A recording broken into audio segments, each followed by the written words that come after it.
Hi, I'm Bob Leodis. I'm President and CEO of the ANA. And today what I'd like to do is to have a conversation about agency compensation.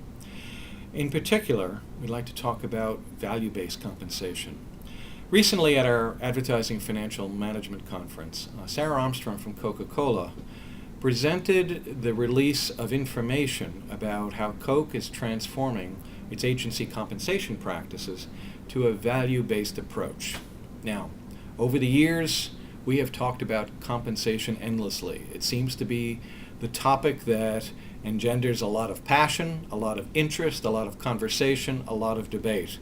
And rightly so. It's a significant component of a marketer's P&L and a huge investment of resources, both in terms of strategy and in finances.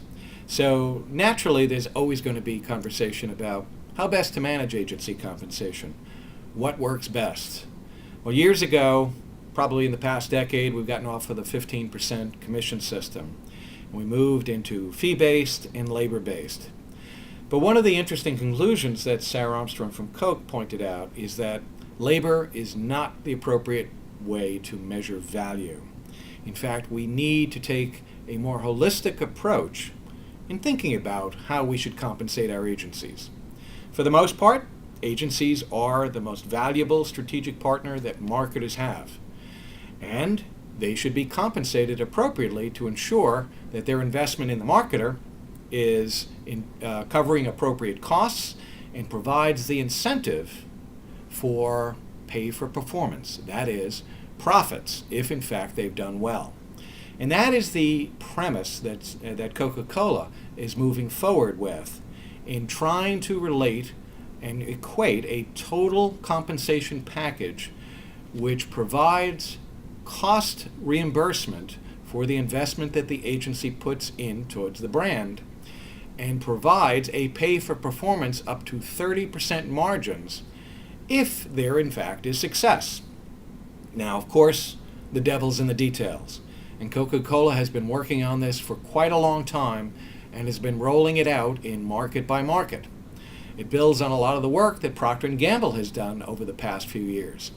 So this is an area of conversation that we know is going to be intriguing to all advertisers and marketers. In fact, it was so intriguing, it was on the front cover of the April 27th edition of Advertising Age, and it talked about it in greater detail. Now, we want to continue this conversation. And so what I invite you is to comment on my blog or to write directly to me on my email, bleodice@ana.net.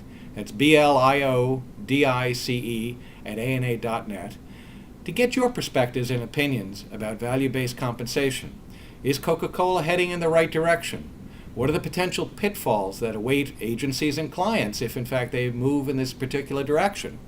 How can we advance the conversation to make this a more sophisticated component of our total conversation about agency compensation?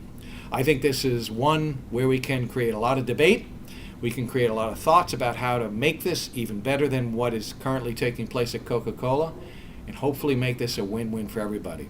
So again, I invite you to write me at bleodice@ana.net or comment on my blog at ana.net. Thank you very much.